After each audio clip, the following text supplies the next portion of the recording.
Allison, his interview for the company DVD.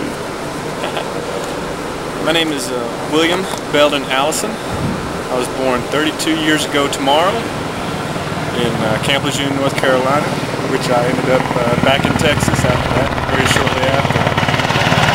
After then, I lived in a little town called Gainesville. Lived there for roughly 20 some odd years before I joined the Army in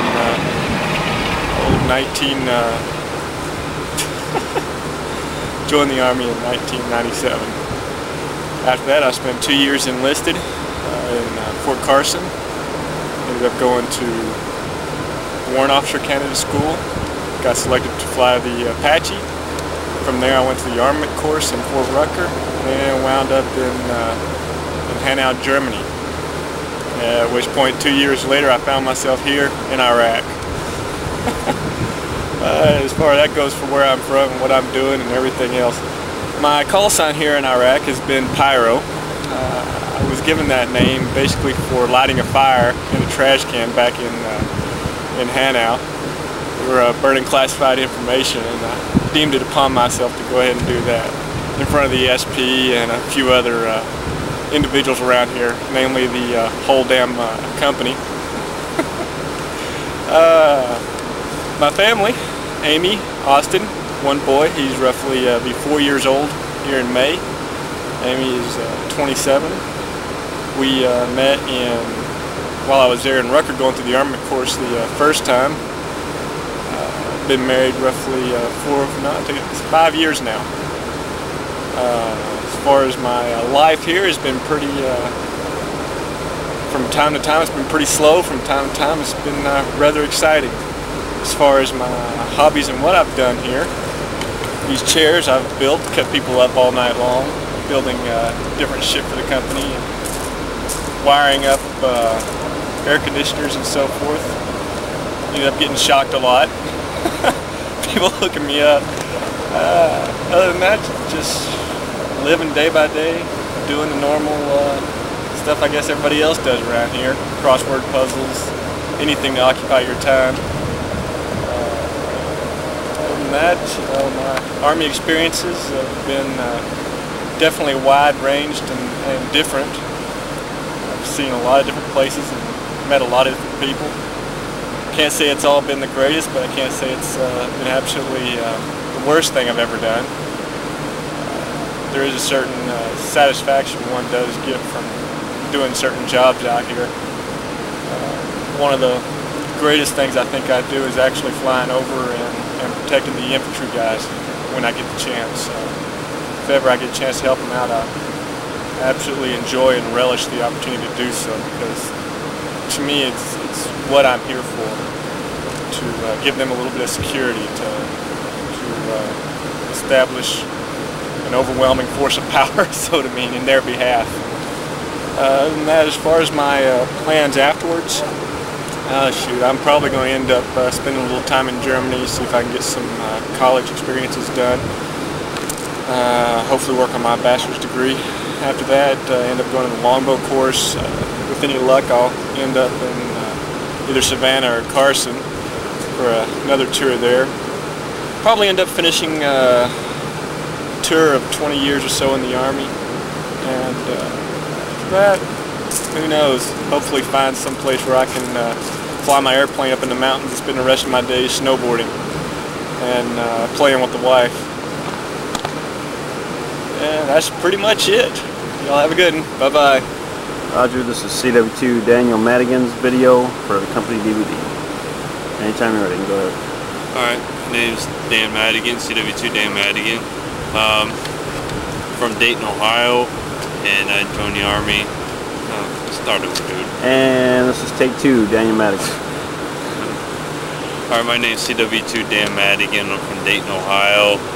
They call me Rambler because they say I talk a lot, but I don't see that. I have family. I have a wife, Elizabeth, and 2 boys, 6 years old and 3 years old. That's Joe and Andrew. They're back in Germany right now, hanging out in Hanau, waiting for me to return. Life here sucks. That's all I got to say about that. There's nothing else to say. Army experience. Been in 12 years. It's my stationed in Germany twice. Been to Korea. My first unit as an Apache pilot. And plans when I get back, I plan on taking my family to AFRCS in Garmisch and hanging out, just basically spending a lot of time at the playground with my kids. And that's about it, you know, and I'm leaving for Fort Bragg here next August and go fly longbows. Bye.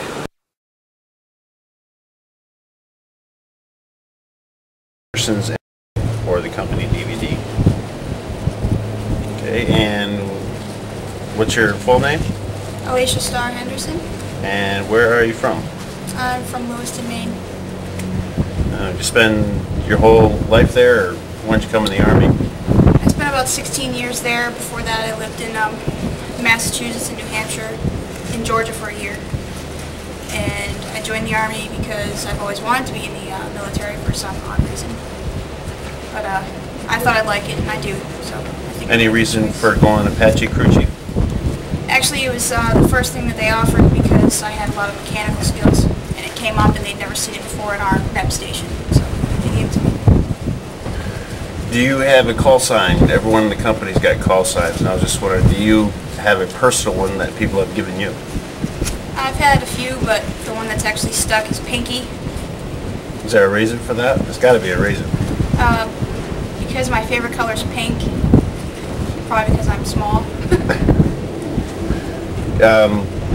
What are your family? Got a boyfriend? I don't have a boyfriend. I have 2 younger brothers, and I have my dad and his girlfriend and their kids, and then or her kids. And my mom is remarried. He has 3 kids. What has life been like here in Iraq for you? For Goods, me, bads? What have you enjoyed? What have you disliked? it wasn't bad. I mean, we have pretty good living conditions compared to other people. Just being here is kind of crappy, but you know, I'd rather be in Germany or in the States, but it hasn't been that bad here. It's just been a long, long year.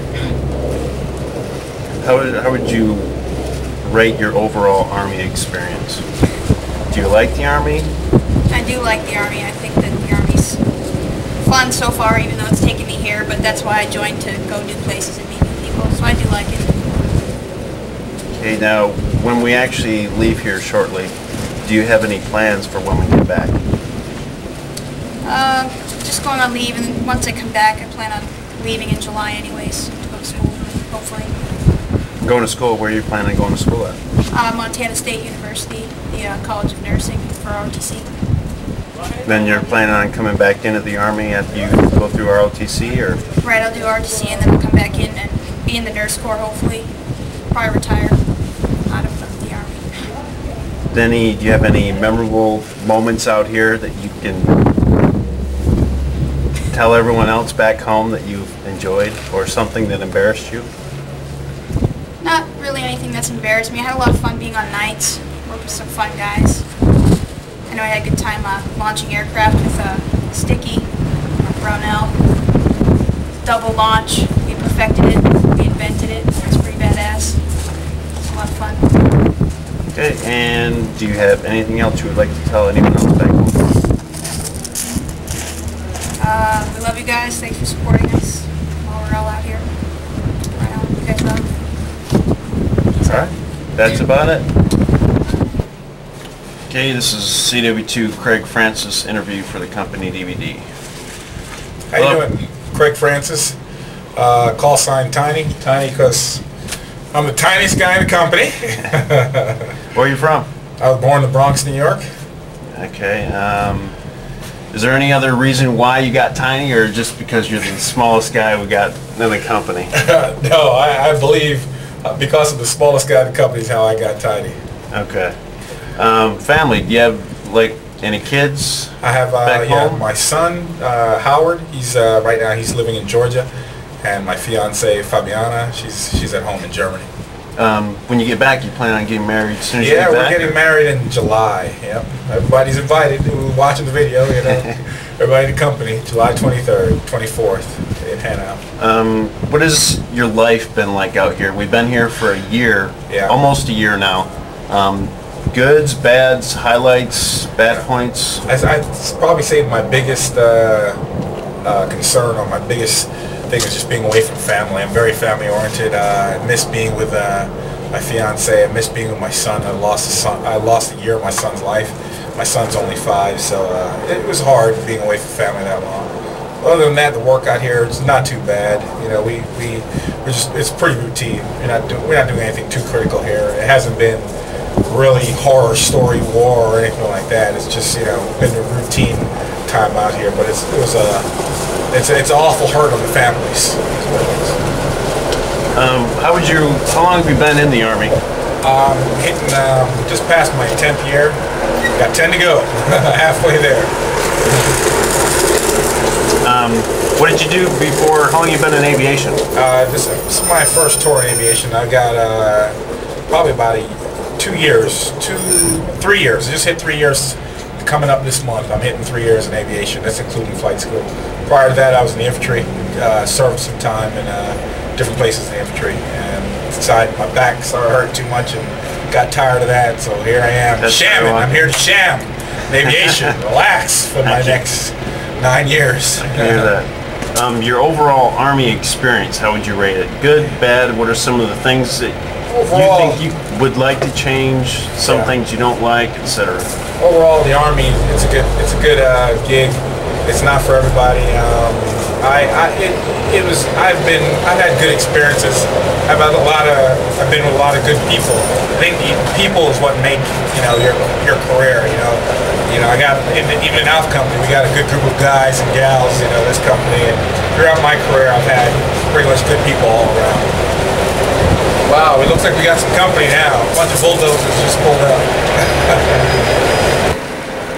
It's another typical day. We had to move our positions. They came to take our bunkers away, and it needs a sandbag, so we had to move over here to finish up. Okay, when we get back, when we're leaving here shortly, do you have any plans? I mean, what do you plan on doing when we get back? Leave, etc.? We got 30 days leave. We'll probably go pick up my son. He's going to spend the summer with us in Germany, and just, get some good quality time with my fiance, Fabiana, before we have to get married, and just, just enjoy being back home. Now, are you staying with the unit for UTP, or? I'm staying with the unit. Okay. You have anything else you want to say, like back home to family members? Hi, bye. Go guns. Nothing else to say, really. All right, this is CW2 Eric Dillman's interview for the company DVD. Okay, go ahead and start out by telling us your name and where you're from. Okay, my name is Eric Dillman, and I'm from Olympia, Washington. I've noticed a lot of people throughout the company, everyone's got call signs. Do you have a call sign that was given to you? Yeah. Mine's, they call me Trendy, and if you want to know why, you gotta ask Sean. You don't know why you were given Trendy? Oh, I know why, but you gotta ask Sean. He's the one who gave it to me. You gotta explain it. Look at my bike. All the people back home are gonna want to know why you got Trendy. Oh, then when Sean, you do your interview, you can tell him. Okay. Family, do you have any children, wife, significant others? No wife. I have a son who's 5 years old. He lives back in Washington. What's his name? Devon. Family. Mother, parents, brothers, sisters? My mom, my dad, my little brother, they both live in Olympia. Whole family's in Washington. My older brother, he's living in New York. That's about it. We've spent almost a year out here. How would you rate life out here? What it's been like? Some good points, bad points? Good points. You can't beat the flying. I mean, the flying out here is amazing. Nowhere else can you fly 5 feet off the ground at 100 knots. But it's boring. It's boring as hell. How long have you been in aviation? What, about 3 years? 3 years, and okay. Your Army experience, how would you rate your overall Army experience?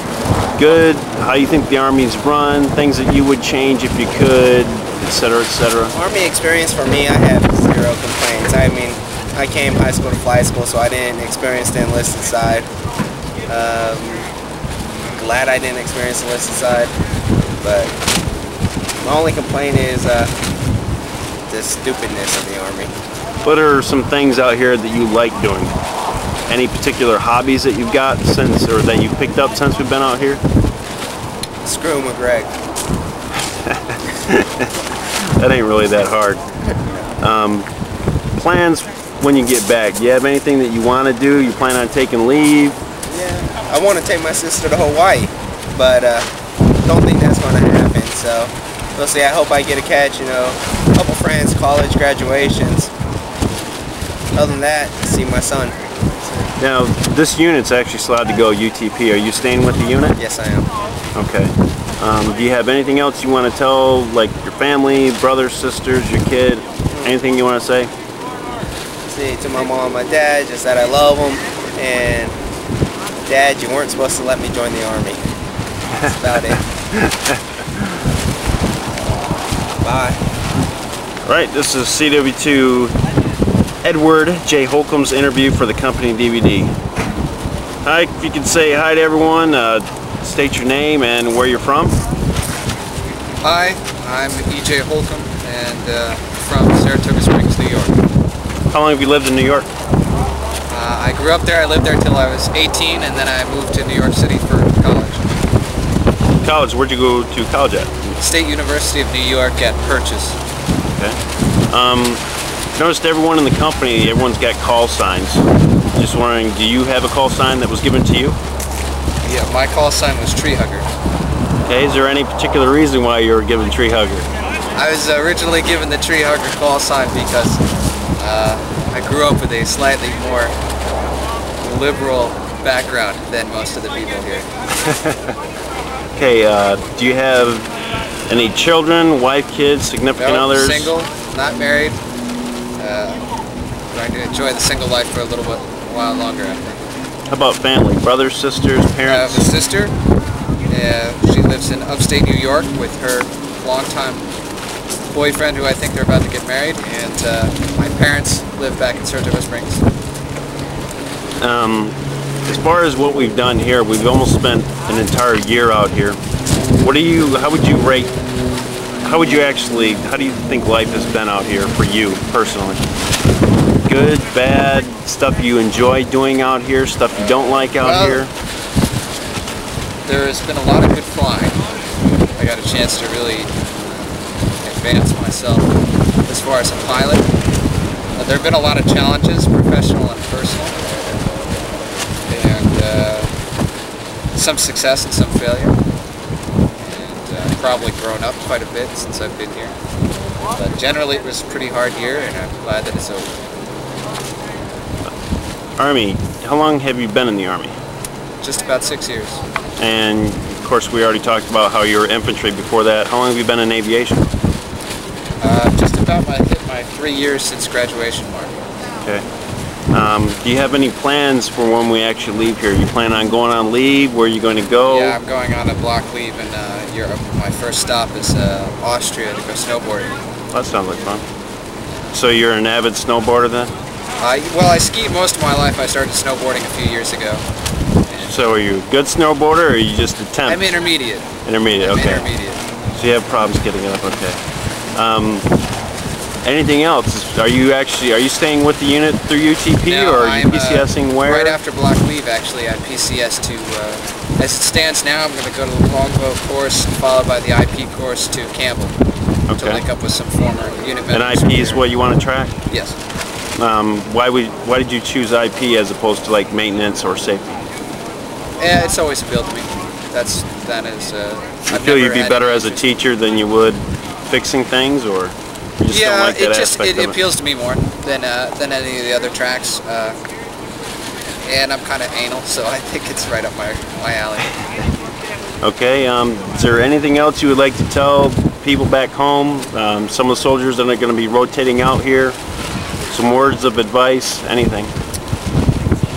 As far as words of advice, you're going to be here a very long time, and the best thing for your own sanity and the sanity of others is to concentrate on what you can affect and not stress the things that you can't affect.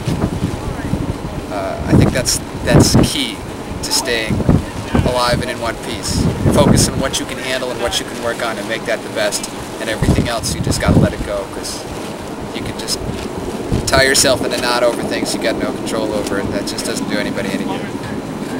Okay, I think that just about wraps it up. You can go ahead and say bye to everyone back home. See you soon. Hey Ala, this needs you to attach this on the end of Dillman's interview. Eric got his call sign Trendy because I don't know if you've ever seen the Anna Nicole show. Well, on the Anna Nicole show, there's this little short Asian descent guy who happens to be her interior decorator. Well, he was very, very in touch with his feminine side. But anyway, so that's why we started calling Dillman Trendy, because it kind of reminded us of Trendy, Johnny Trendy. So that's how I got Trendy. Okay, that's good. Okay, this is PFC Brownell's interview for the company DVD. If you can, go ahead and tell us your name and where you're from. My name's Adrian Brownell. I was born in Biloxi, Mississippi. Okay, you look around the rest of the people in the company, they've all got call signs. I was just wondering if you've got a call sign, and if you do have a call sign, how it was given to you and why it actually fits your personality. Well, they gave me the call sign Sticky. Why? I have no clue. You have no clue. I think it's because, when we first got here, we needed a lot of stuff. We had to acquire a lot of stuff, and it was up to me and my brother to get the stuff that they needed. So I guess that's how they did. I really don't know. Who would your brother be? Your partner in crime? Yeah, my age. Which would be? Bernard. Okay. Y'all should know him. Okay. Do you have any family? You have any kids? Significant other? No kids, but my mom, Betty Brownell. Can't speak of my father. No, that's personal. Got 3 sisters, no brothers. And I do have a girlfriend who's, I don't know yet, will or will not become my fiance in the future whenever I get out the army. What's her name? Shanae. Where is she from? Is she from your hometown? Nope, she's from Cleveland, Ohio, but I met her in Texas. Oh, so that's where you're originally from, was Texas? Not right. Really. I was born in Biloxi. I spent 6 years in Mississippi and the rest of my life in Texas. That's where I graduated from. Okay. We've spent pretty close to a year here. What would you, good points, bad points, as far as the life in PFC Brownell shoes? Do you enjoy, if you enjoyed your time here, things you like, dislike, etc.? Oh, I hate it over here. I'll speak the truth. I hate it over here. People make decisions that I didn't agree with over here. I really didn't want to be over here. I think I was too young, could have been in school. So when I get back, that's my main focus of going to school. Too young. How old are you? Number 20. I came out here when I was 19 years old. 19. That is pretty young. Do any of the other guys around the company, do they give you a hard time for being so young? Oh, yeah. I mean, it's a handful. Like, AWOL, that's Mr. McCullough, that bald head man, Mr. Goulden. Everybody give me a hard time. Trinity, Mr. Dillman. Even Law Dog, Mr. Popo man. On up to Mr. Cadwell, even give us a hard time for being so young. Why do you think they give you a hard time for being so young? I really don't know. They probably was in the Army when I was still in preschool. So I have no clue. But, So how long have you been in the Army? A year and a half. Year and a half. Okay, and of course this is your first duty station, probably out of AIT, correct? Yes, it is. Where'd you go to basic training at? Fort Jackson, South Carolina. How about AIT? Fort Eustis, Virginia. Okay. Now, when we actually leave, we're leaving here pretty shortly. Do you have any plans as far as when we get back, or when we get back? Are you going to take block leave, etc., etc.? Yeah, I'm gonna take leave. I'm planning on stopping in Atlanta, Georgia, which me and my best friend is going to Miami for a week. And I would go to Mississippi to visit my mom, then to Texas to visit my girlfriend. Now, are you staying with the unit when they decide to go through UTP? I haven't decided that yet. Okay. Do you have anything else like that you want to, maybe some words of advice to some of the units that are going to replace us, or to people back home? Anything you want to say to them? I just want to thank everybody for their support. All the wives of the pilots in our company for their support. And God bless y'all, and I love y'all all. Thanks.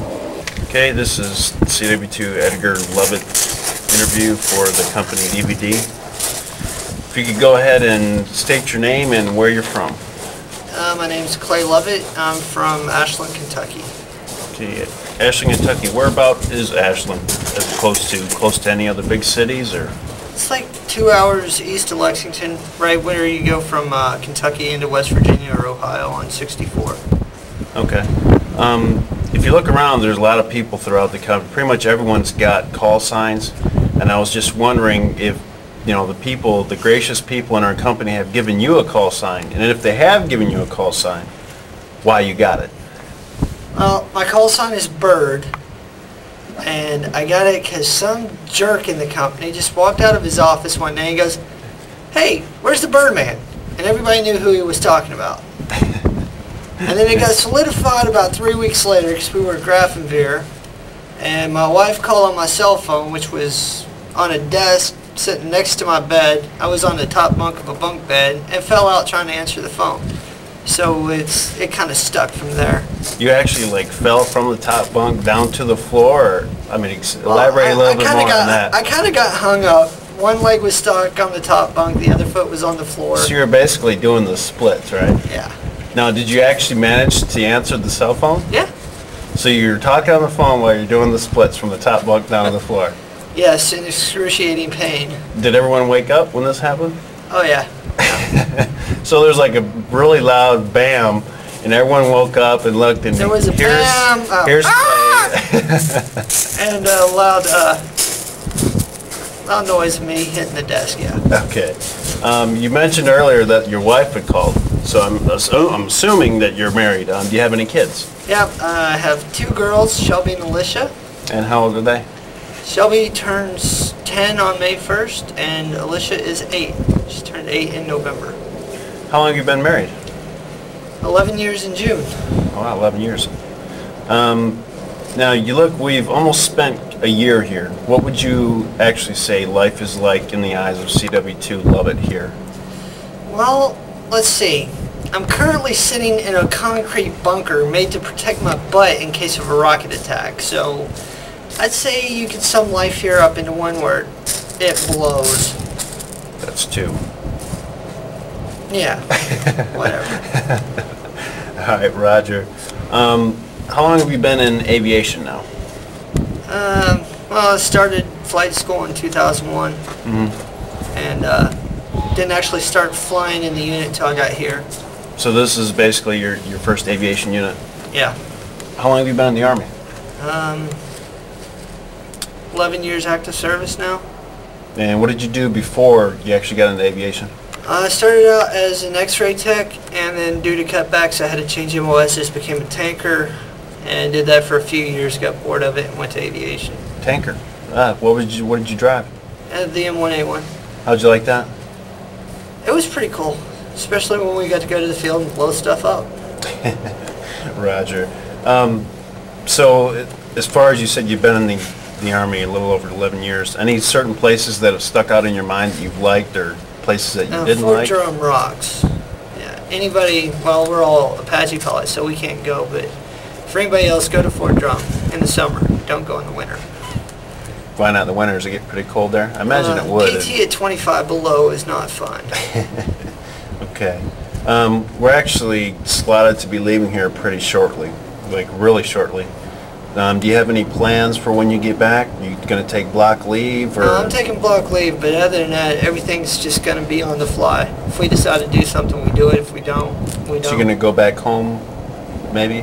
No, we're just staying in Germany. Okay. Or in Europe. We may go to Italy or France or something. Do you have any brothers or sisters? Mother back home, father, Mom and dad back home. Brothers. Where do they live at? They're in Ashland. Okay.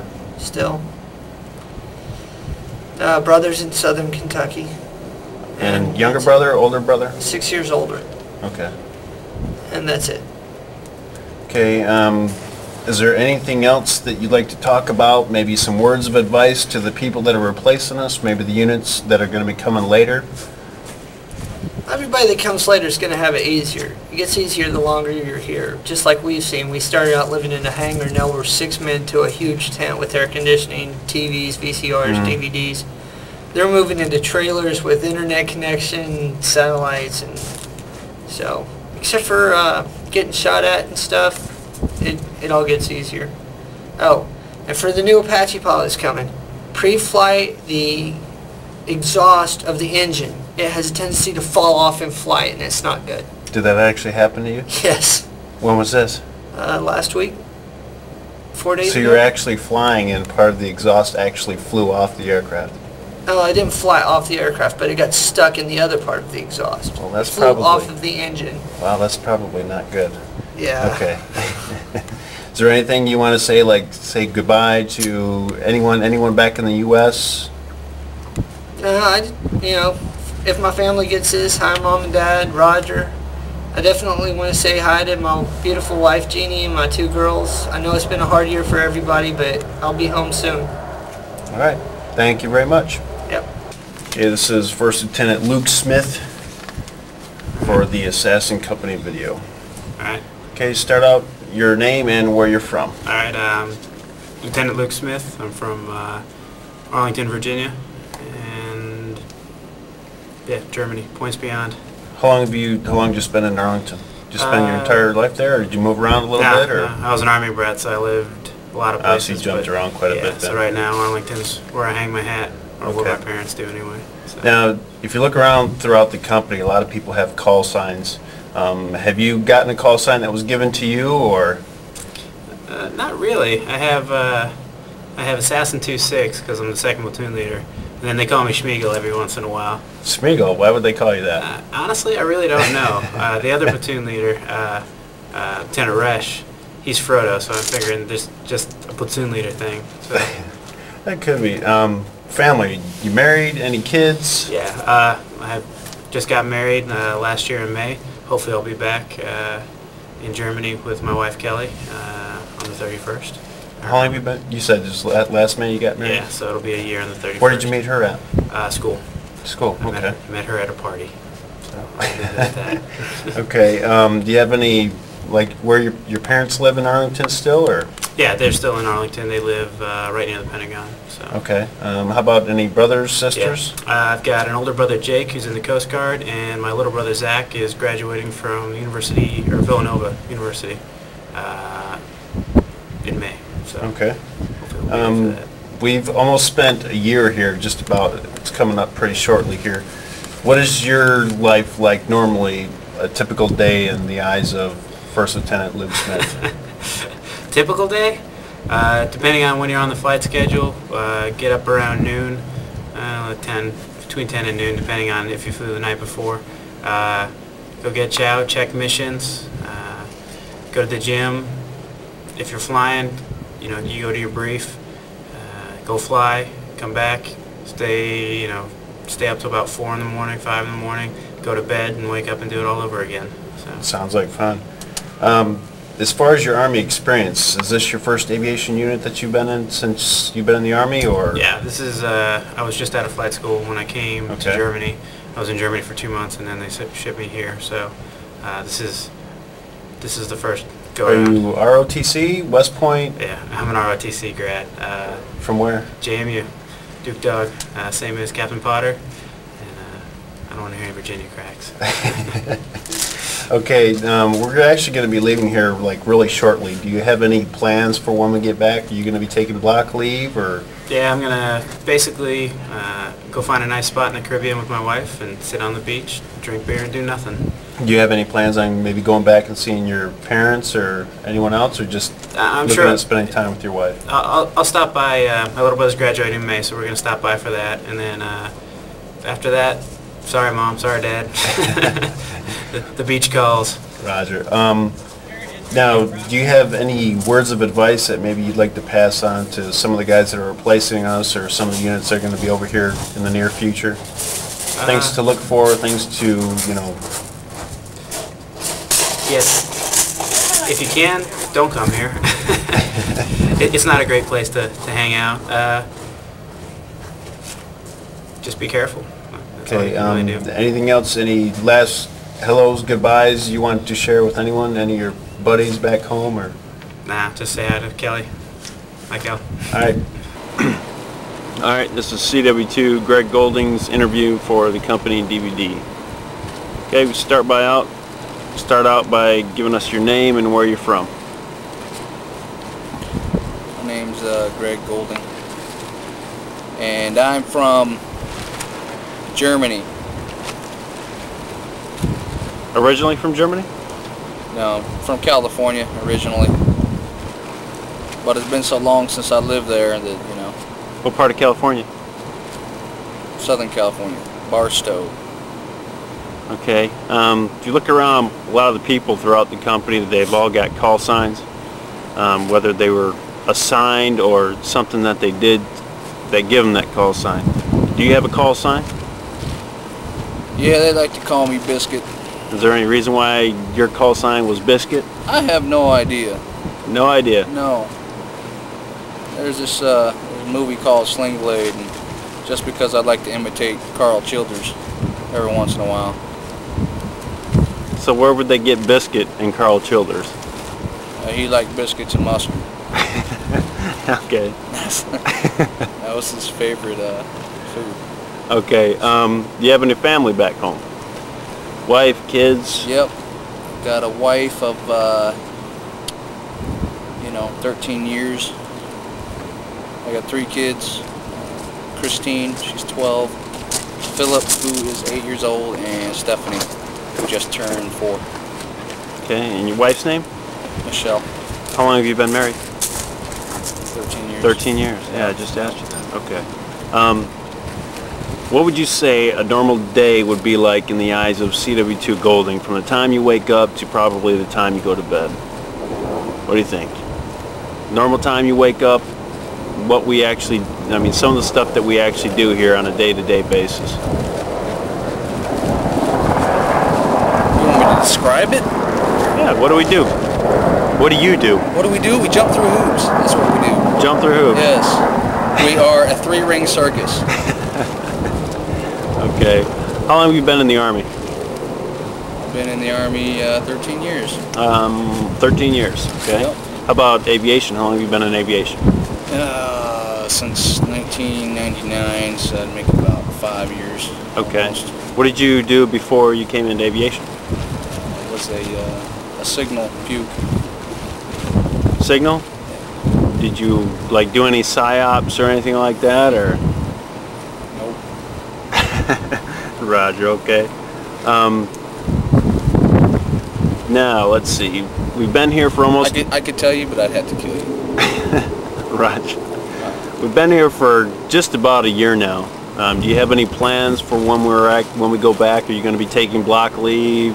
You going back to Barstow, Utah to visit family, or any plans that you have? Yeah, plan is to go home and take some block leave and forget that I was ever here. Do as much as I can to forget it. Okay.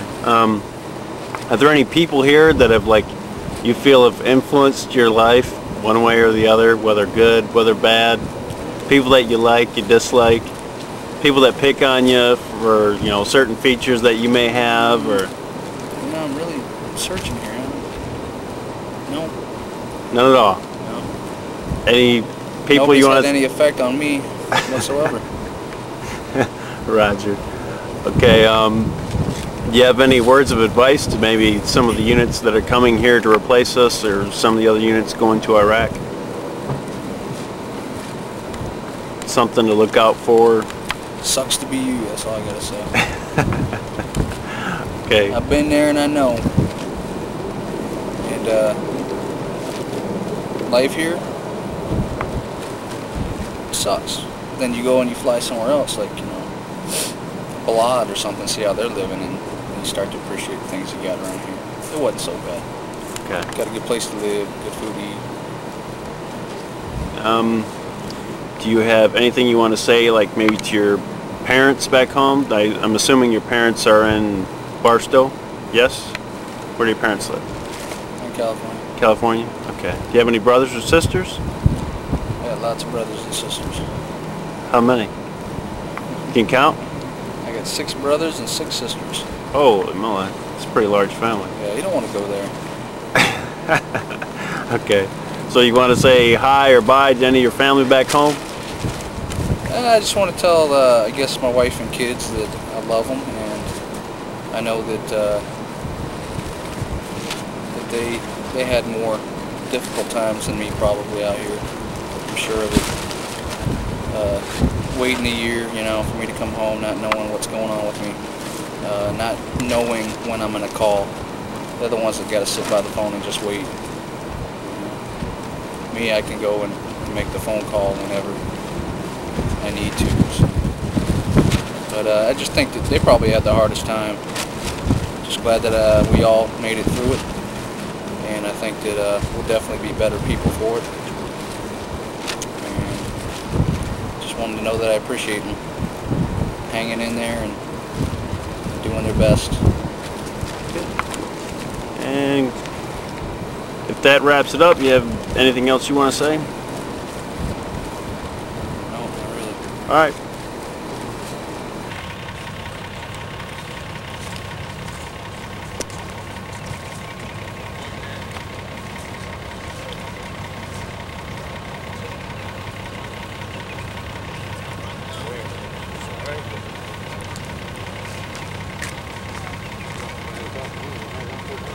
Be safe. That cool? That's good. We'll try. French toast. Good. When you gonna finish that thing up? Little June.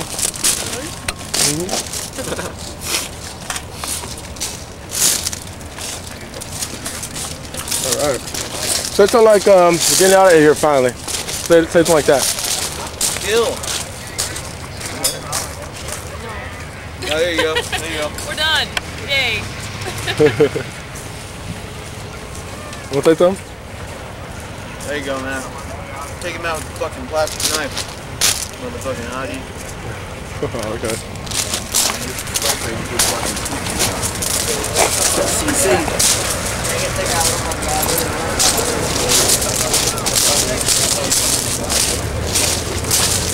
How you guys feel you're finally getting out of Iraq? Middle East period.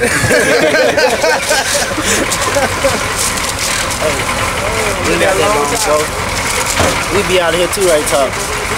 Ready to rock and roll. Almost out of here, almost. Let's do a driving around. Go, time to go. All right.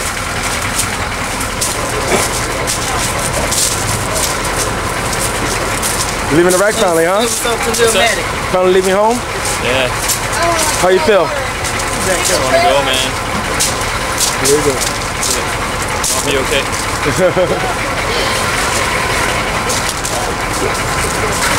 How you feel about leaving Iraq finally? Fucking finally. Seeing the rearview mirror? Yeah. Oh yeah. All right. Yes. Sorry, Rex.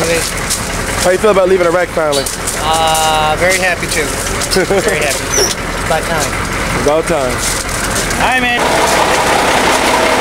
How you feel about leaving Iraq all of a sudden? How you feel? I wish I had a fork.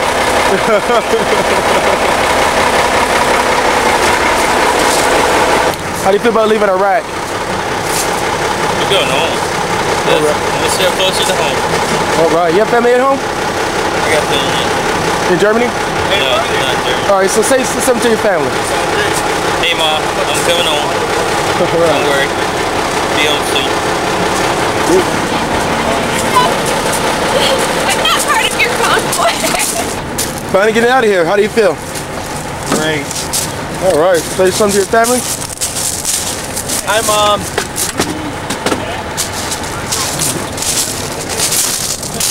How do you feel about leaving Iraq finally? I haven't really been here that long to care as much as I guess most people, but it feels pretty good.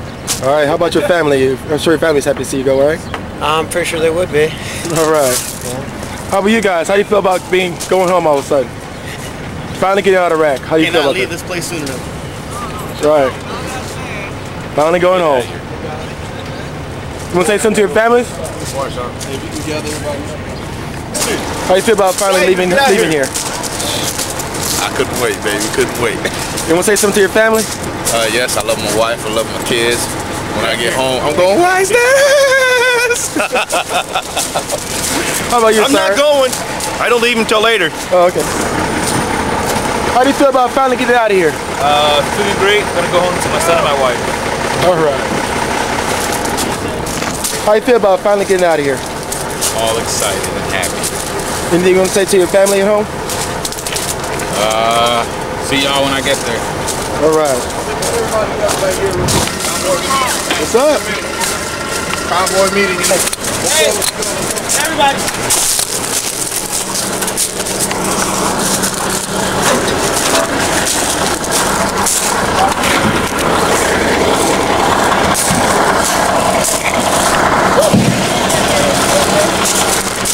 What you feel about finally going home? Oh, can't wait.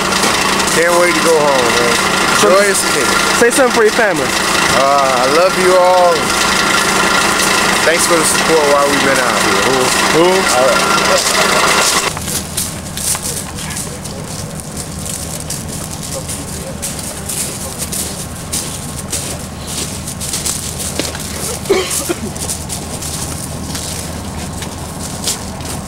How everybody doing? Good. I just want to actually go by name, just answer up when your name's called. Make sure we got everyone.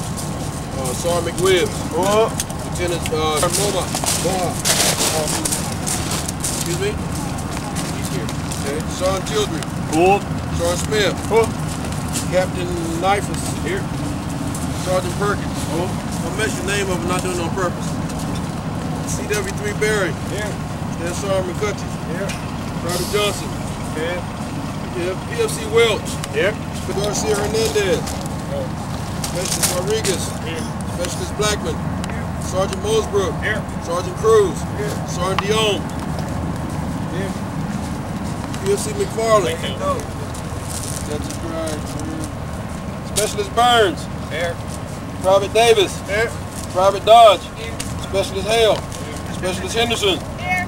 Sergeant Cruz. Here. PFC Zelke. Here. Sergeant First Class Blackburn. Sergeant Shazard. Here. Sergeant Geisler. Here. Specialist Johnston. Here. Specialist Redder. Here. PFC Lacoste. Here. Corporal Smith. Here. PFC Valenzuela. Here. Specialist Dixon.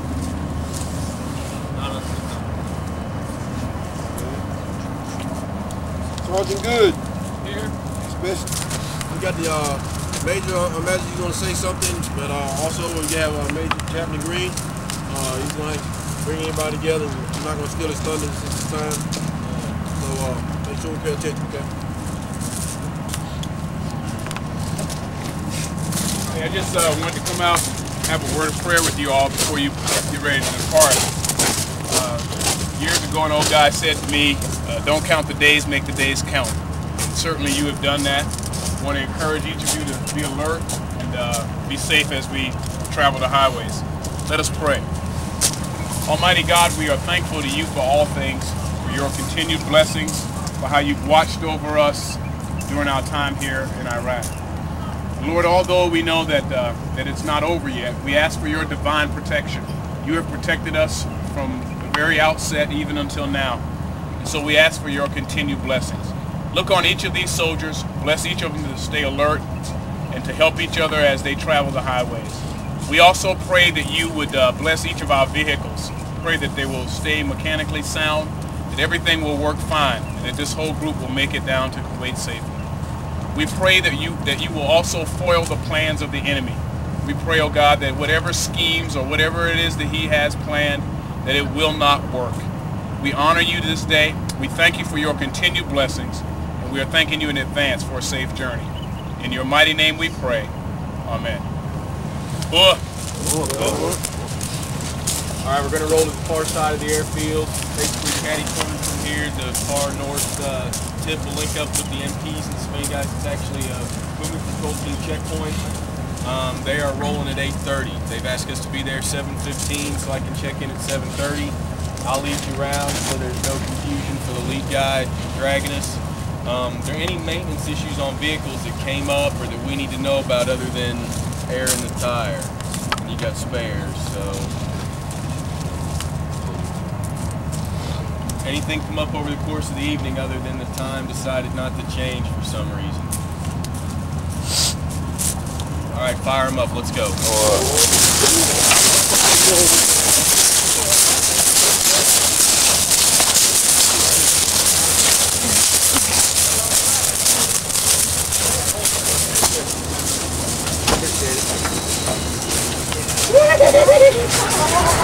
Hey, you get some sticks.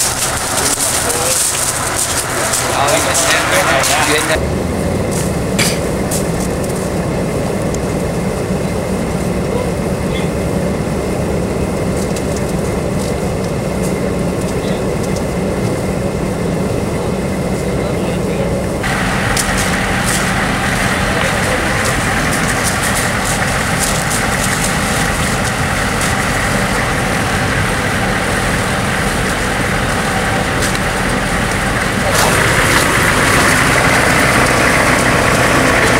Put this on backward. Get in there and let me close the door now.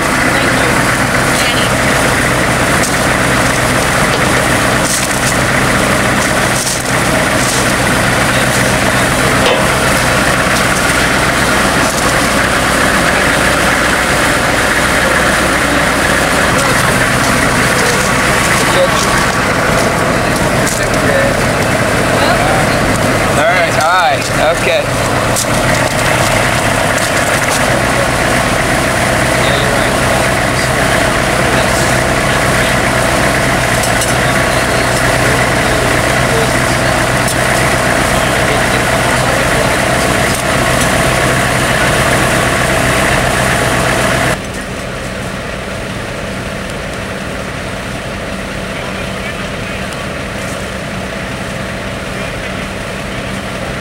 Oh, Good.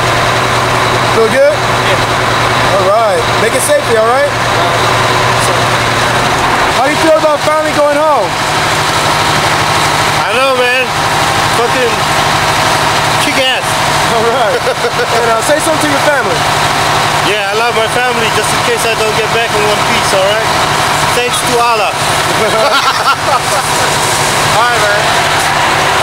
Hey, Sergeant, how do you feel about finally going home? Well, what you gonna do is take care of some business. All right. This road's been a little bit hazardous. It's time for us to go take care of it, man. Oh, say something to your family real quick. Gene, I love you. I'll see you when I get on back. All right, thank you.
Doors on.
All right, go for it.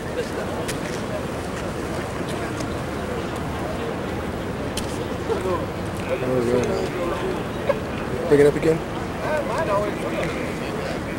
Okay, thanks a lot.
yourself and appreciate yourself. Wanted to get over with it. Why did you push it back?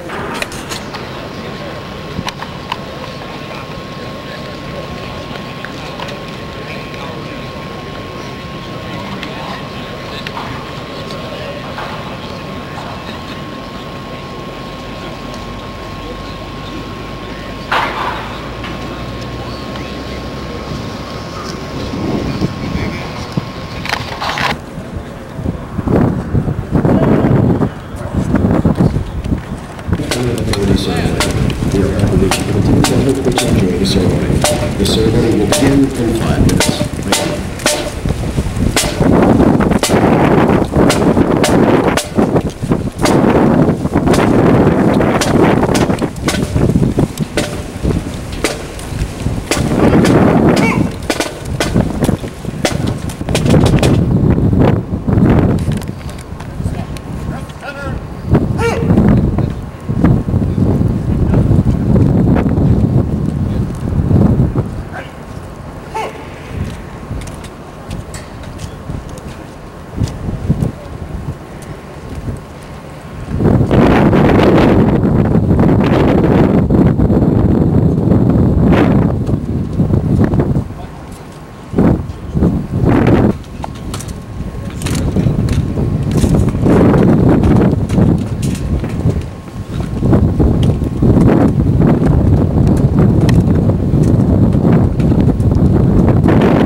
Thank you.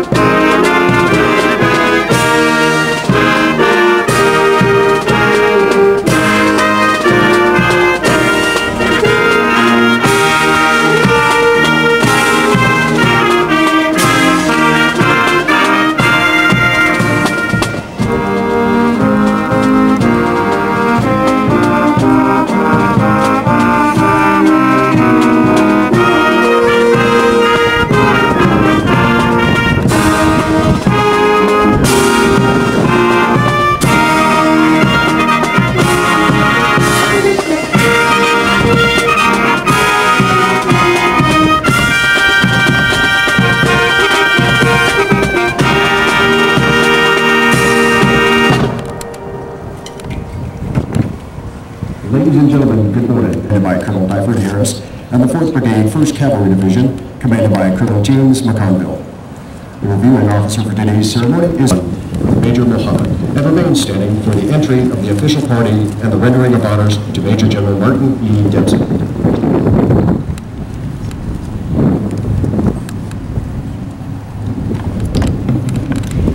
Good morning.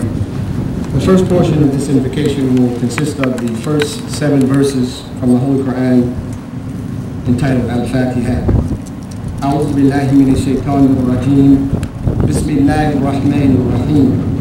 الحمد لله رب العالمين الرحمن الرحيم مالك يوم الدين إياك نعبد وإياك نستعين اهدنا الصراط المستقيم صراط الذين أنعمت عليهم غير المغضوب عليهم ولا الضالين آمين. With God's name, the merciful benefactor, the merciful redeemer.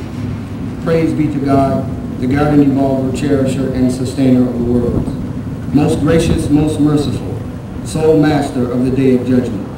You who we worship and your aid we seek. Show us the straight way, the way of those upon whom you have bestowed your grace, of those who have not earned your wrath, nor those who have gone astray.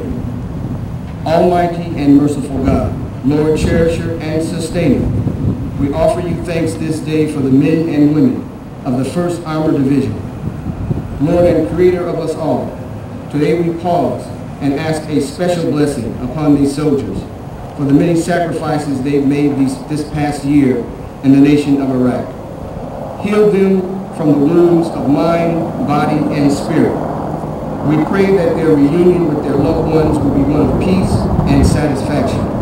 Protect and remain with them throughout their travels.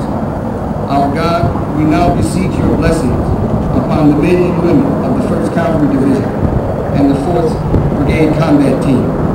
Protect us as we continue in this noble effort and assisting the people of Iraq toward becoming a free and independent people amongst the nations of the world. Lord, we ask that you bestow upon our leaders the wisdom and courage needed that they may make the best decisions in all affairs. Purify all of our intentions and guide us that we may gain the trust of those whom we've been called to defend. Bless this nation and restore peace and hope to the hearts and minds of all of its citizens. These things we ask in your most holy name. Amen.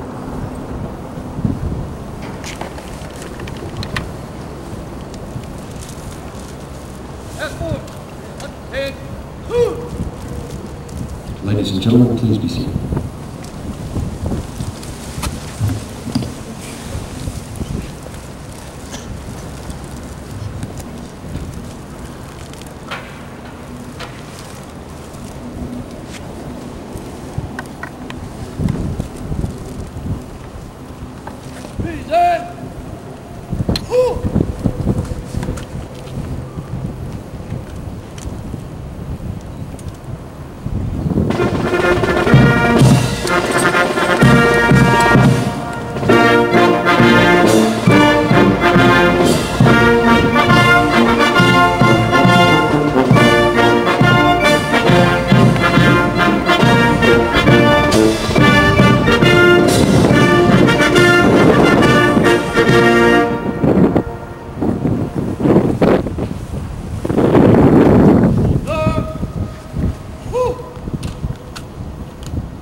Ladies and gentlemen, please be seated.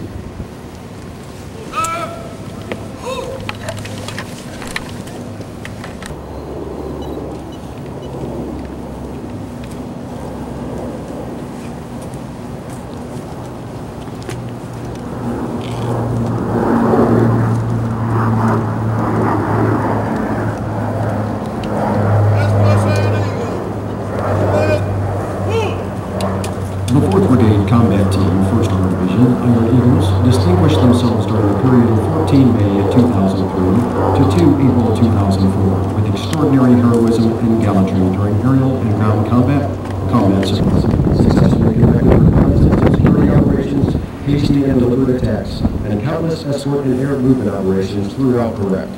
Combined with the brutality of Task Force Stinger, comprised of 1,488 Battalion, a ground cavalry troop, an airborne infantry company, and an ICBC company, the Iron Eagles conducted continuous air and ground combat operations in and around Baghdad. Regardless of the mission or the task at hand, each task force and separate company played a vital role in returning Iraq to the control of the Iraqi people and in improving the quality of life for its citizens. Iron Eagles.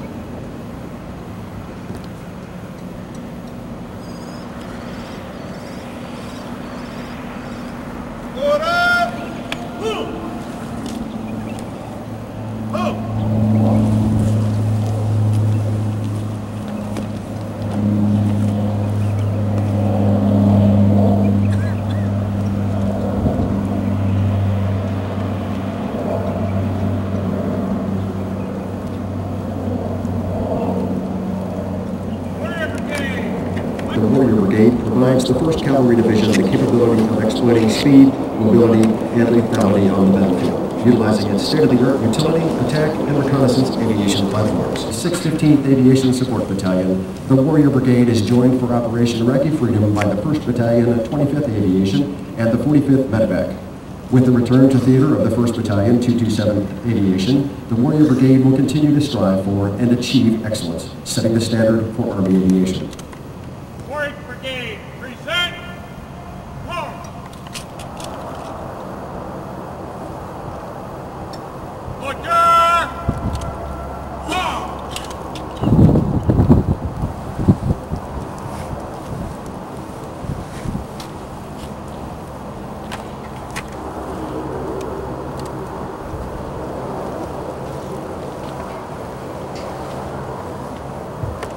Yes.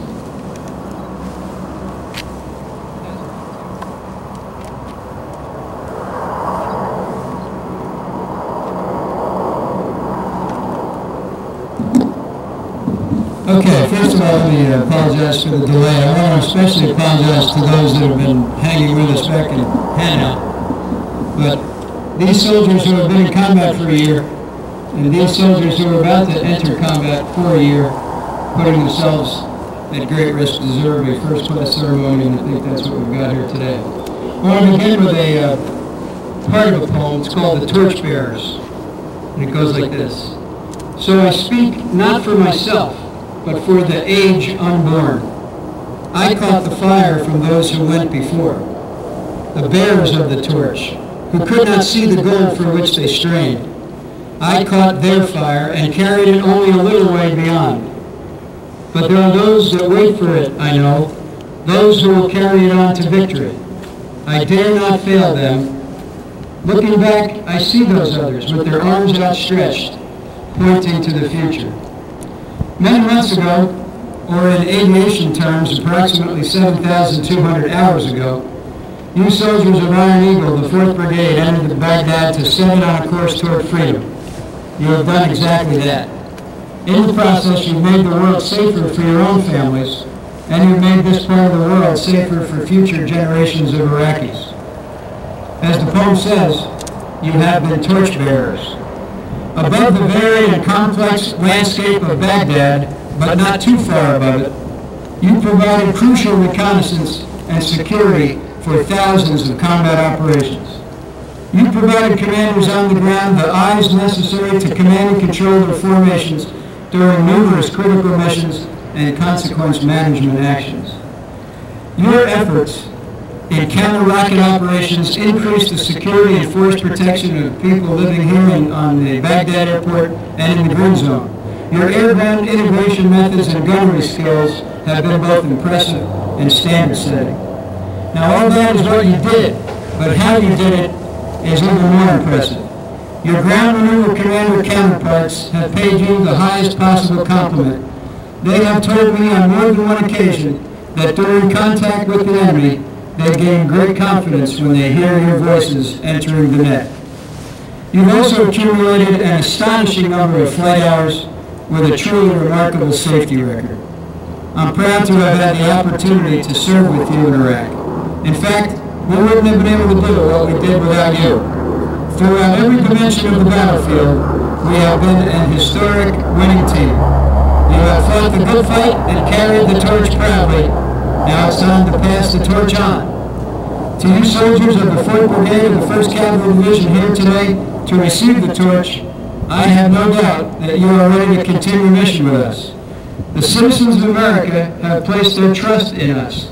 The citizens of Baghdad are counting on us. Your fellow soldiers deserve your best effort. More important, the cause of freedom demands it. I look forward to serving our country together. God bless us all, Iron Soldiers and First Team.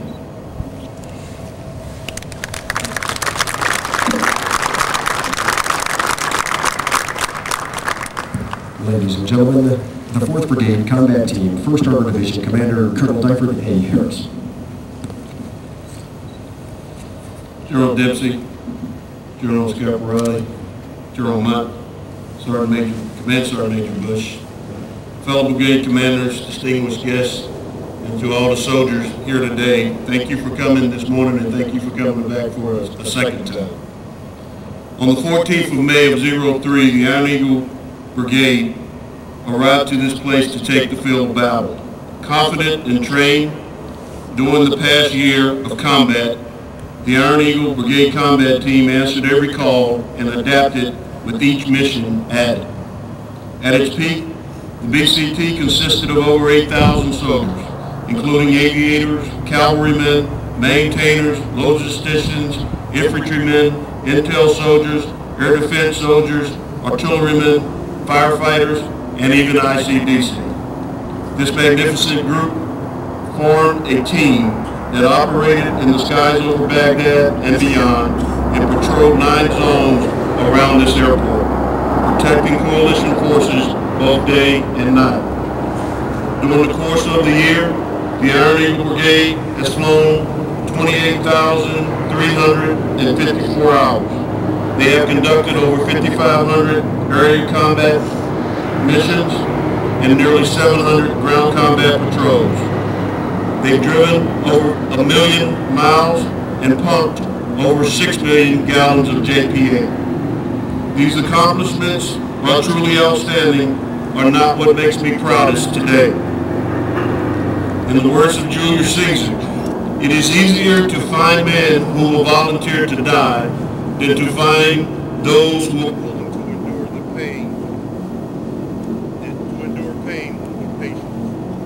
What makes me proudest today is the manner in which each soldier in this BTC has endured, sacrificed, and focused to finish their mission.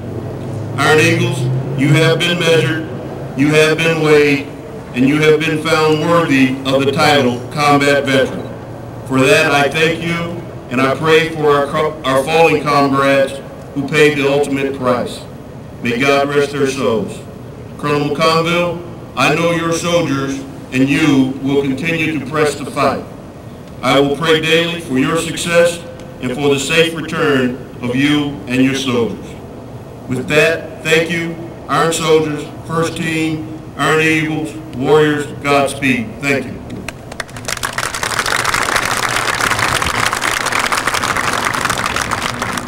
Ladies and gentlemen, the 4th Brigade, 1st Cavalry Division, Commander Colonel James McConville.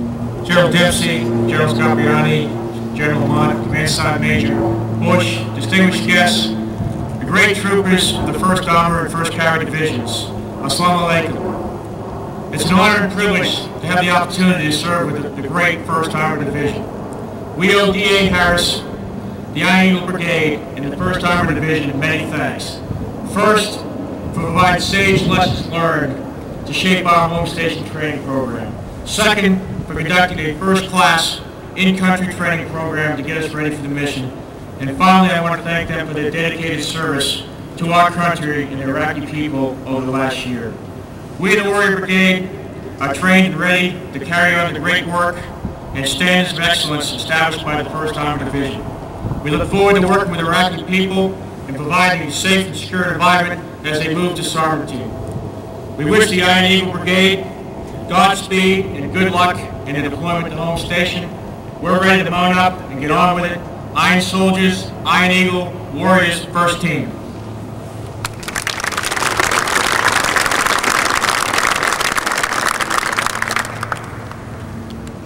That's forward. Up and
Ladies and gentlemen, this completes today's ceremony. At this time, you are adjourned.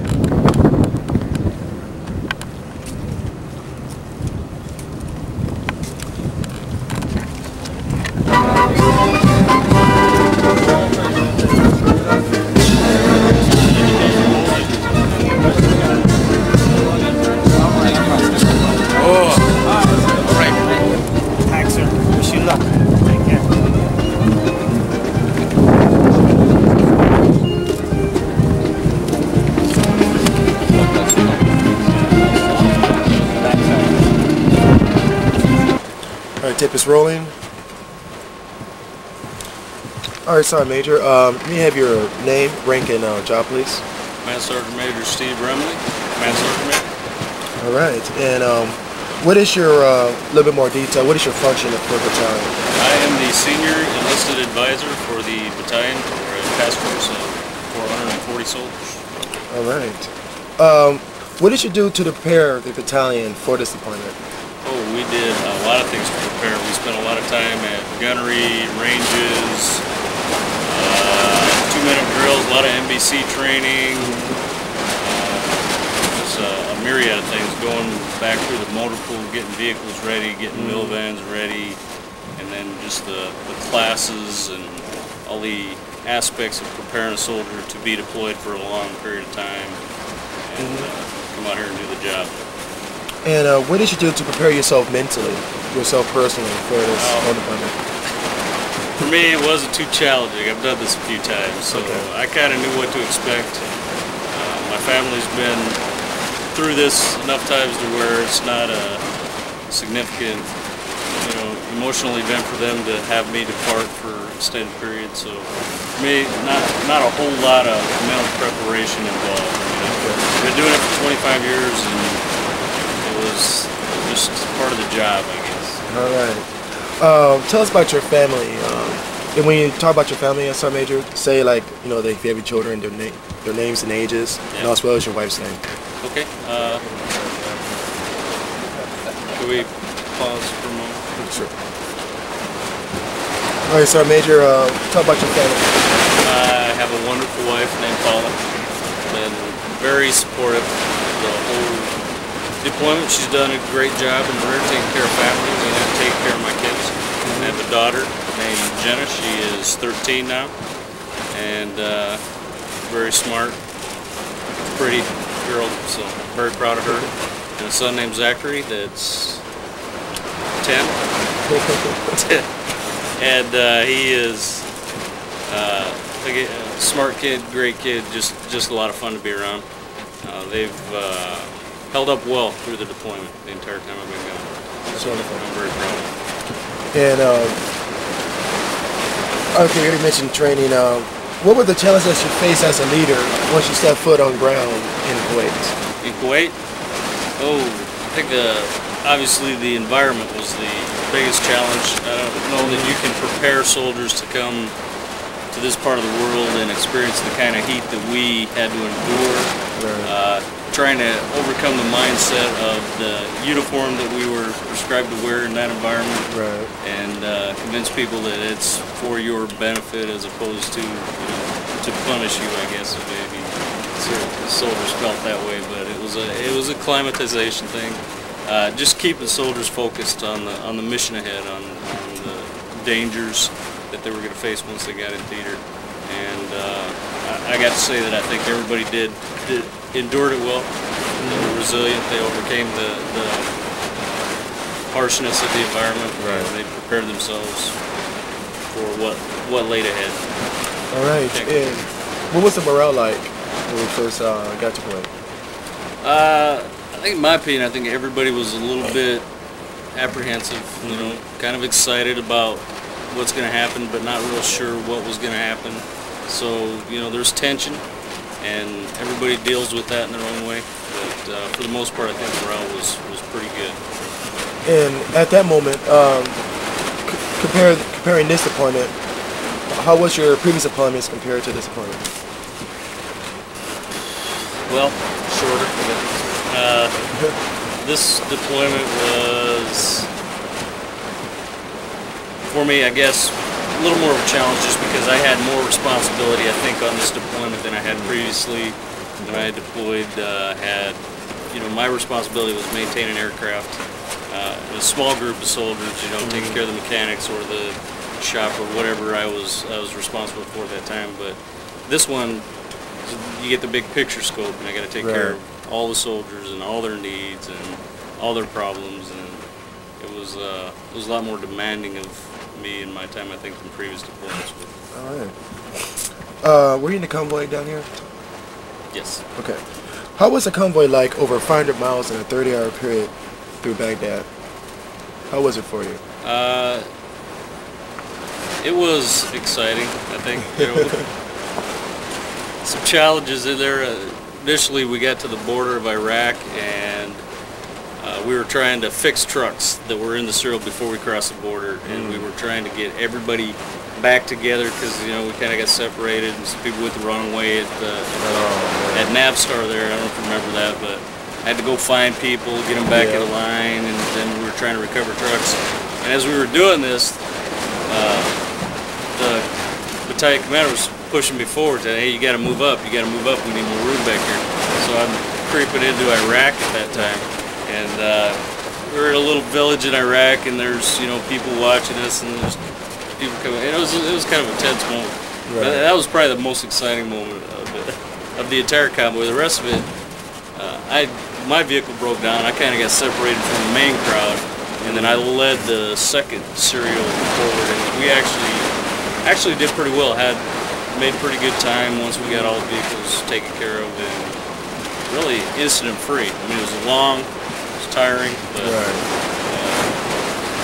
wasn't too bad. How difficult was it to set the battalion in full operations once you got to Bayeux? Well, again, it was a challenge because we came in here with little to no support, available. 3rd Infantry Division was here, but they were getting ready to leave. Their focus was on getting out of here. The area, obviously, again, austere. The airport hadn't been used since the first Gulf War. So we kind of fell in on a real poor infrastructure. So then you have to set to task to build housing for your soldiers, to feed your soldiers, to do all those things that you got to do to sustain operations. Right. You know, and immediately go into flying and doing the mission. So it was very challenging. Fortunately, things worked out. I mean, it took us a while to get our feet on the ground, but went pretty smoothly once we did. All right. And what obstacles did you face to get things in operation here?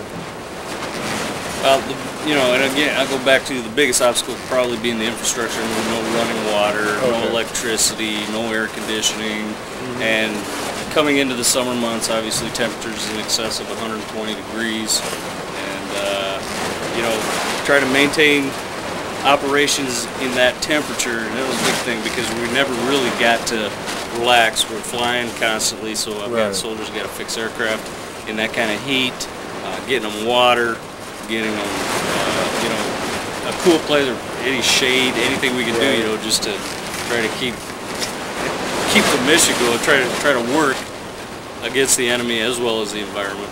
So I think that was probably the biggest obstacle we had, you know, initially getting in here. And what was it like to keep the morale going for the soldiers, even though knowing that we had all these obstacles in place? Yeah, it was challenging. I think we worked very hard for morale. We spent a lot of money right up front trying to get televisions and internet and you know, PlayStation, whatever we could do to give the soldiers something to do other than work, occupy their time. You know, and again, challenges with soldiers not having that direct link to home and that thing that they're really used to, being able to communicate with family, loved ones, because that's always a big morale booster for everybody as well. And we worked very hard in that arena, and I think there's a lot of support from the division and a lot of support from the command trying to get some of those systems in place so the soldiers could have that link. And really, that's what you need for morale. What's the greatest thing you gained from this experience, personally? Well, yeah, personally for me, I think it was that we came here with 440 soldiers, and we're going to go home. You know, we've had some soldiers injured, but we have been fortunate, I think, in the degree that we haven't got anybody killed, and we've done things safely, and we have done a lot of things. I mean, we have worked very hard. You know, very impressive numbers as far as missions we've flown, hours we've flown, vehicles we've maintained, all the gas that we pumped out there on that FARP, you know, without ever having an accident. That AHA that managed ammunition for this entire area, never had an incident out there. You know, so I think for me, I'm just extremely proud of what we accomplished here, what the soldiers here accomplished. They worked very hard and they accomplished a lot. When the blog thing came up, well, how difficult was it to separate the battalion, pretty much, and getting the blog operations going? And getting what? The blog operations going. Oh, blog. Yes. Oh, well,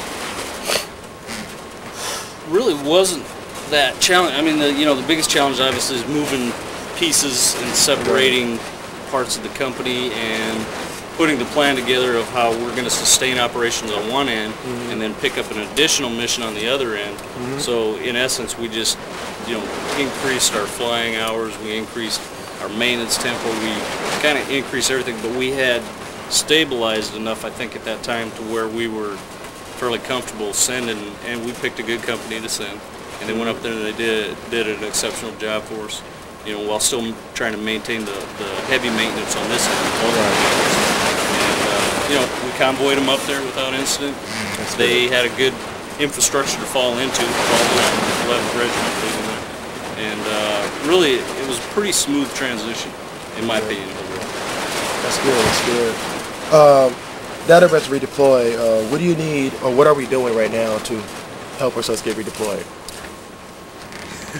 I know some people are redeployed. Yeah, we're doing everything. You know, it seems typical of how we operate. We're trying to do everything at once. You know, the packing up of the mill vans, the cleaning up of the fob, the preparation of the vehicles, the convoy training, the planning and processing, everything that goes into sending what we have with us is 150 vehicle serial south, you know, through Iraq to make sure that it's as safe as possible, because that's the focus. Get everybody home now, get them home safely, and we're doing everything in that aspect to try to take care of our soldiers and get them back. You know, so there's just, I mean, a myriad of things going on. How does your family feel now about you coming home? They're excited, you know. As I think anybody's family would be. I mean, a year is a long time. Yeah. And they're going to be happy to see me, as happy to see me as I am to see them. All right. All right, Sergeant Major. Well, thank you very much. You're welcome. Thank you. Mr. Hope? Get the safety game. Your turn. Don't say bad stuff about What are you going to ask me? About how... All right, sir. Let me have your name, rank, and your job title, please. CW3 Kelvin Holt. I'm the Task Force Safety Officer. All right, and can you explain your job in detail for the battalion? Basically, I'm the safety advisor for the Task Force Commander in all aspects of air, ground operations, pretty much anything dealing with force protection or safety of personnel. Trying to bring everybody home alive. That's good. That's good. What did you do to prepare this battalion for the deployment? We conducted a series of safety briefings, lectures, things of that nature, dealing with all types of topics. Vehicle driving, what to expect in the hot environment, dealing with dust storms, sand, the heat. Weapon safety is a big issue, but just the whole spectrum of our operations. The safety impact of that in a desert environment. And what did you do to prepare yourself mentally for this appointment? Ooh, this is my first combat deployment, so it's pretty tough to prepare mentally. I think, like most soldiers, you go out and buy all types of things you think you might need that most of us did not. GPSs, things of that nature, knives, multi-tools. Mentally, just prepared myself to be in the game once I got here. Take it seriously and try to do my best at it. That's good. And your family in Germany, can you, when you mention them, your children, give their age, their name, as well as your wife's name as well. So tell us about your family at home and how they prepared for this. Okay, I don't have any family other than my wife in Germany. That's Cassandra. I call her Cassie or Catnip. That's my pet name for her. But she's a trooper. She's really stood behind me. Supports my deployment here. Stayed in Germany. And we talk a couple of times a week and have an occasional VTC where I get to see her. All right. What type of, can you name some of the specific training that we did to prepare as far as safety is concerned? As far as safety, we did some of the force protection safety dealing with TCP type operations, how to search vehicles, how to search personnel. Very detailed classes on rules of engagement, a very extensive class presentation of when you can shoot and when you're not allowed to, things of that nature. And what challenges did we face once we hit ground in Kuwait? As soon as we touched down, there were so many safety aspects there. The blowing dust, the tent fires were common. We had to do some of the brownout training just to make sure pilots were able to land in a dusty environment. We lost some aircraft, luckily no pilots, not our unit, but the Army as a whole has lost aircraft due to brownout basically. So we trained extensively to prepare everybody for that. We did a gunnery to make sure all the weapon systems worked. And then we had more classes there for dealing with the environment. Lessons learned from the outgoing units and people that have been operating in this theater for a while. All right, and what were the living conditions like for you? Hot, very hot. Ice was very difficult to get, and you never seem to get enough of it. We did have tents with some AC. Sometimes it worked, sometimes it didn't. Sometimes it wasn't very effective. So it was just hard to stay cool with all the protective gear that the division commander, he was trying to protect us force protection-wise, and it's just very uncomfortable. You just have to learn to get used to it. And once you become acclimatized, then you don't think about it anymore. That's true. Did you fly into Baghdad or did you convoy? I convoyed in. Okay. So how was that 500-mile, 30-hour convoy like for you? It was more like 36 hours, and it was quite an experience. I'll never forget that. Never done anything like that before. Quite challenging, but our soldiers pulled together and we made it here safely, leased up all the vehicles, and completed the mission. That's good. How difficult was it to set the battalion in full operations once you got to Bio? Actually, we got a pretty good setup handed to us. I mean, we were on an airfield and we couldn't ask for anything better than that for an aviation unit. So it wasn't too difficult. We kind of fell into place. Before we knew it, the FARP was set up, and that's your key player. The aircraft get maintained, they fly, they get gassed up, they get maintained again, and we were up and running pretty quickly. That's good. And what were the living conditions like at first compared to how it is now? At first, we had a combined brigade task force, if you will, of about 800 plus soldiers sleeping in a hangar, on an open hangar floor, basically no privacy, very close quarter conditions, very hot, very uncomfortable. But we dealt with that a little bit, and we slowly fanned out into our little niches based on unit and section, and then it greatly improved at that point. How would a safety officer handle, or how did you handle this high pace of operations that we had here?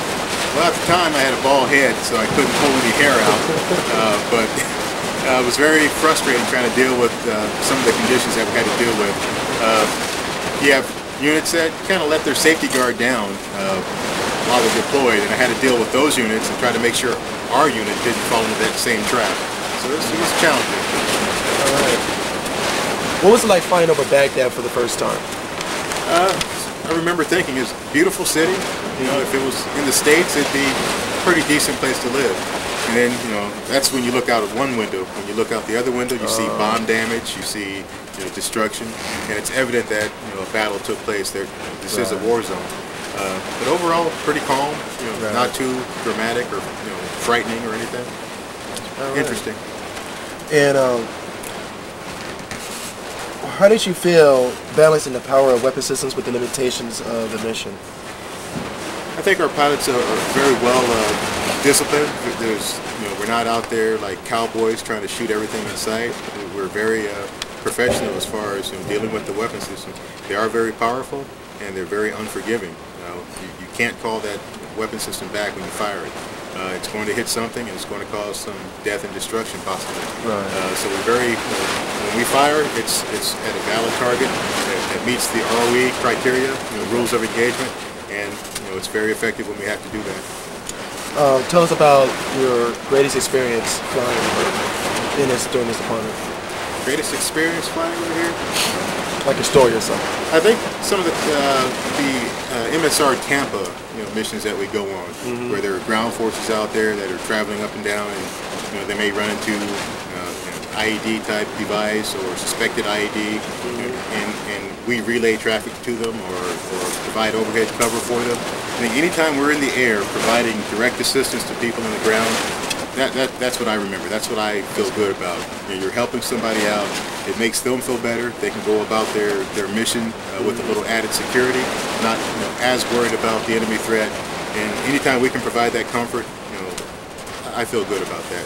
So that's what I remember the most about pretty much all the missions. And there have been many missions where we provide that type of protection for soldiers.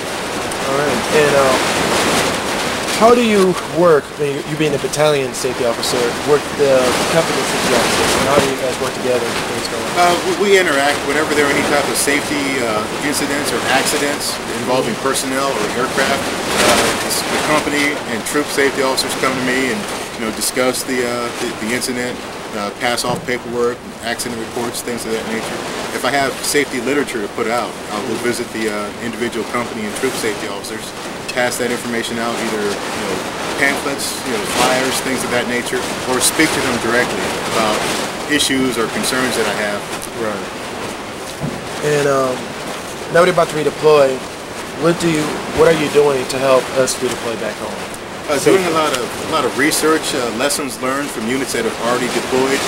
What's happened to them during their deployment, and how can we avoid falling into the same trap. Big focus right now is Army motor vehicle safety.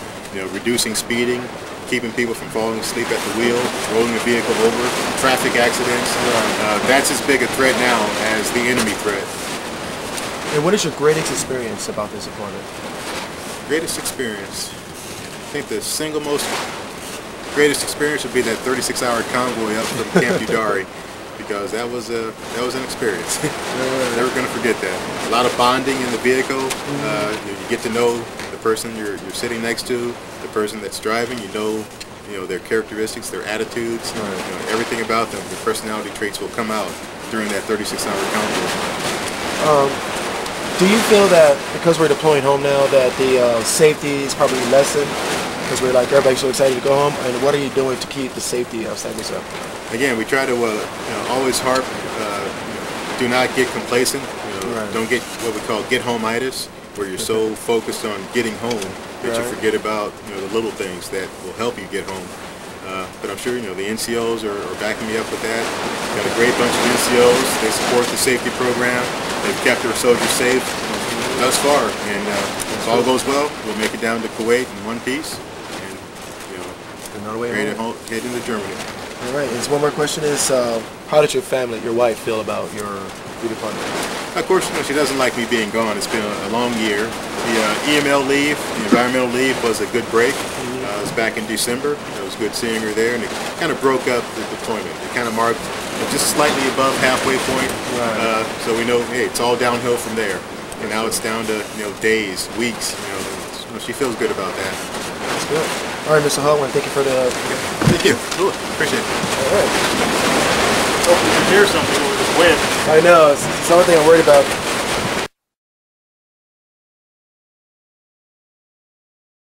For Neil Cadwell interview for the company DVD.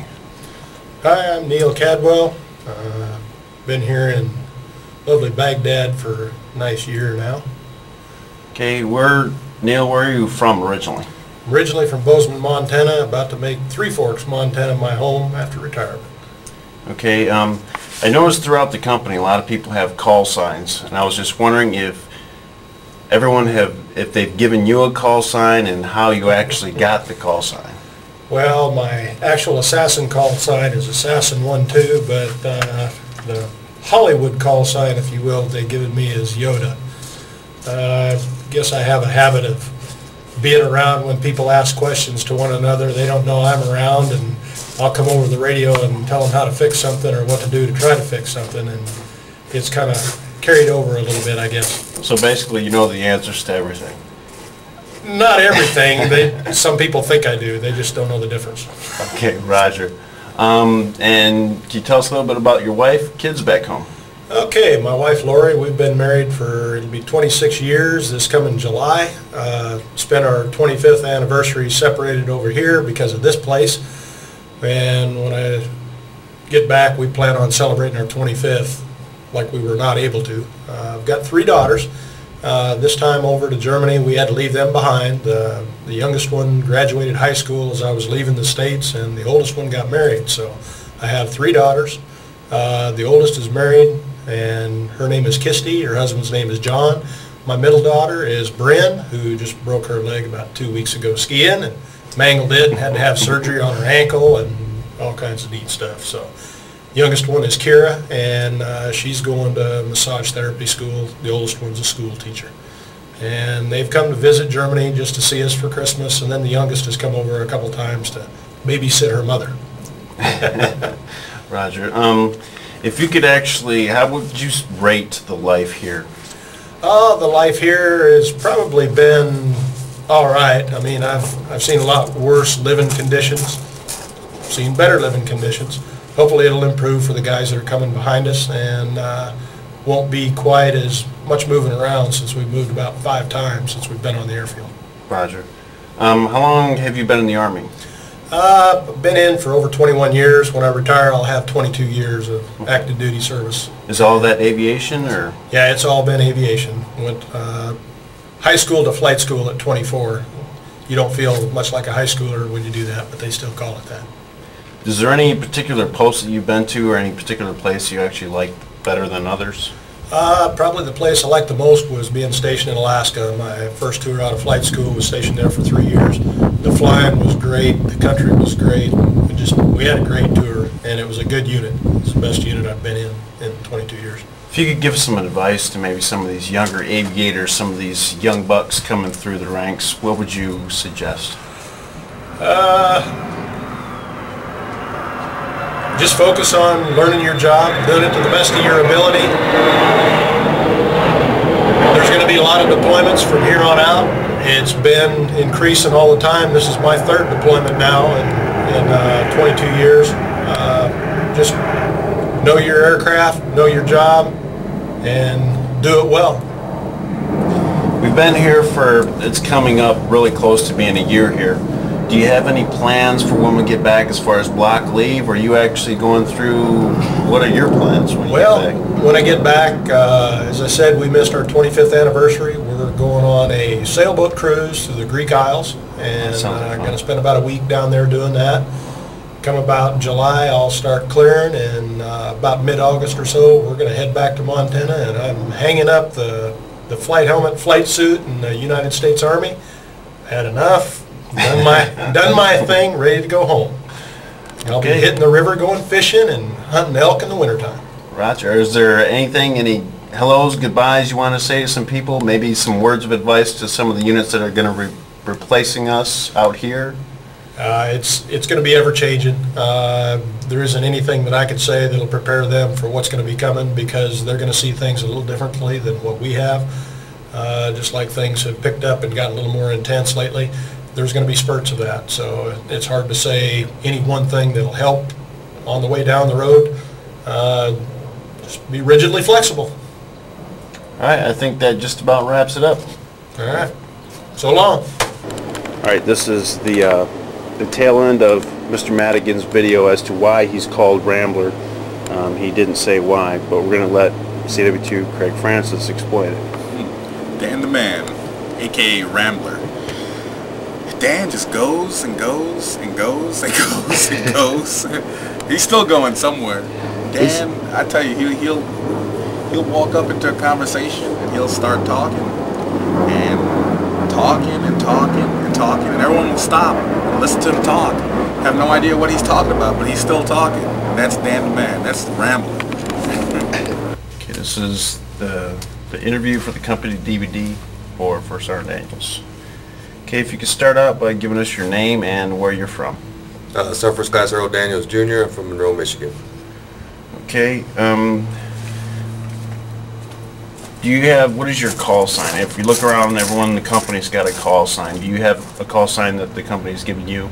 As far as nickname, no. No, I'm just Assassin 07. Okay. Family, you married, have any children? Married, Brandy, 3 kids, boys, Tristan, Chase, and Ashton. How long have you been married? 6 years. 6 years, okay. Where did you meet your wife at? Met her at Fort Eustis, Virginia, while I was instructor there. Fort Eustis, that's a nice place, yeah. What would you say, because we've been here almost a year now, what would the life be like here if you had to pass it on and give some info to some other soldiers that are coming over here, or basically anyone back home that was wondering what life is like here? Pretty much for a soldier that come in here now, I would, the only advice I would tell them to prepare for all types of weather. So far we've had real cold to extreme cold to real extreme hot. Okay. How long have you been in the Army? I've been in the Army 18 years and 1 month. 18 years. Do you have any particular place that sticks out in your head, places that you've enjoyed being at or places that you didn't like being at? Probably my best duty assignment was when I was in artillery. That was at Schofield Barracks, Hawaii, when I first joined.